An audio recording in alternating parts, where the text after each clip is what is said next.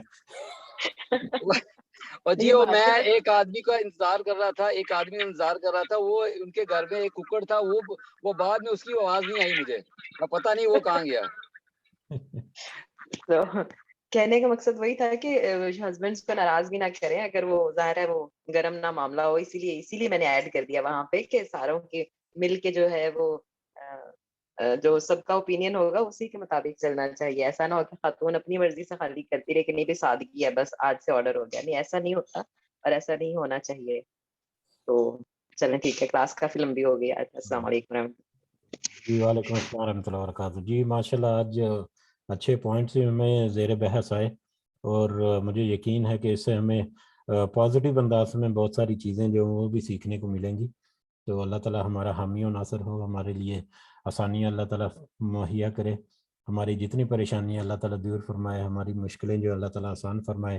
اولاد کے لیے جو پریشان ہے اللہ تعالیٰ ان کی اولاد کے معاملات میں ان کو تسلی دے اور ان کی مدد فرمائے. والدین کے لیے ضرور دعا کیا کریں، اللہ تعالیٰ ہمارے سب کے والدین جو ان کے اوپر اپنا خاص فضل و کرم رکھے، جو اس دنیا میں حیات ہیں، اللہ تعالیٰ ان والدین کو اور ان سب بہن بھائیوں کو ایک بہت ہی صحت بخش زندگی اور بہت ہی دوسروں سے محتاجی کے بغیر جو ہے وہ زندگی اللہ تعالیٰ عطا فرمائے. اور جو اس دنیا سے گزر چکے ہمارے والدین، ہمارے بہن بھائی، رشتہ دار، باقی عزیز و اقارب اور باقی جتنے مسلمان ہیں، اللہ تعالیٰ ان کے اوپر خاص فضل و کرم سے جنت الفردوس جو ہے وہ ان کو عطا فرمائے. اور ہمارے سارے معاملات جس میں ہماری جو نیک اور جائز خواہشات ہیں اللہ تعالیٰ قبول و منظور فرمائے. اور اس مجلس میں ہمیں استقامت نصیب فرمائے اور ہمیں صحیح معنوں میں اس کا فائدہ جو ہے اس دنیا میں اور خاص کر آخرت میں ان لوگوں میں شمار فرمائے جن کو اللہ تعالیٰ خود فلاح پانے والے اور کامیاب لوگ کہتے ہیں. آمین یا رب العالمین. ربنا تقبل منا انک انت السمیع العلیم وتب علینا انک انت التواب الرحیم. سبحان ربک رب العزۃ عما یصفون وسلام علی المرسلین والحمد للہ رب العالمین. سبحانک اللہم وبحمدک اشہد ان لا الہ الا انت استغفرک واتوب الیک. جزاکم اللہ خیرا. جی آپ کچھ کہنا چاہ رہی ہیں مجھے؟ جی ٹھیک ہے، جزاکم اللہ خیرا. اجازت چاہتے ہیں. السلام علیکم ورحمۃ اللہ وبرکاتہ. وعلیکم السلام ورحمۃ اللہ وبرکاتہ.